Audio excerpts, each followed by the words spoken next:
Ima, wait. This is Dr. Carol Tansley, and you won't believe ukuthi wenzani. Sawubona, ngiye ngizwe kuthiwa the truth shall set you free. So lalela mntomnyama, this is Dr. Carol Tansley, and you won't believe the story. Asiqale. Omunye umuntu uzoyibuza ukuthi ubani Dr. Carol Tansley. Understand ukuthi Dr. Carol Tansley was born in Germany, radiology technician who migrated wahamba eGermany wayohlala eUS and worked at Marine Hospital at Key West, Florida. And during the time sale story he was 50 years old.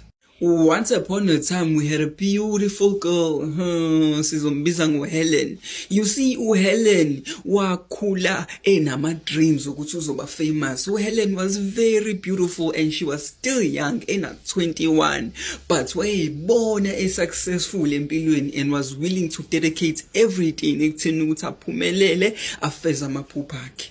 One day, uHelen esemsebenzini, suddenly she felt sick. Wanga understand ukuthi kwenzekalani until the management yasemsebenzini yamcela ukuthi ahambe ayobona udoctor. And so she agreed wahamba kwadokotela and she was told ukuthi une-tuberculosis and she had to stay at home and take care of herself. So she made a decision to okay uzohlala ekhaya. She would often cook endlini ayiphekele because uhlala yedwa and take care of herself azabe right. Instead of ukuthi abe ngcono, izinto kept getting worse and uHelen ubese confused with what's going on, and so she hired a doctor ukuthi amnakekele during the time egula so that ezokwazi ukuba right. She spared no expense hiring the best doctor at that time, which was udokotela wethu uCarol Tansley. Remember ke mntomnyama ukuthi Carol Tansley was not a doctor. Yena radiology technician, but pretenda kuHelen ukuthi yena udokotela uyakwazi ukulapha tuberculosis. Udokotela wethu tried his best ukuthi alaphe uHelen, but unfortunately it was her time and she was unalived.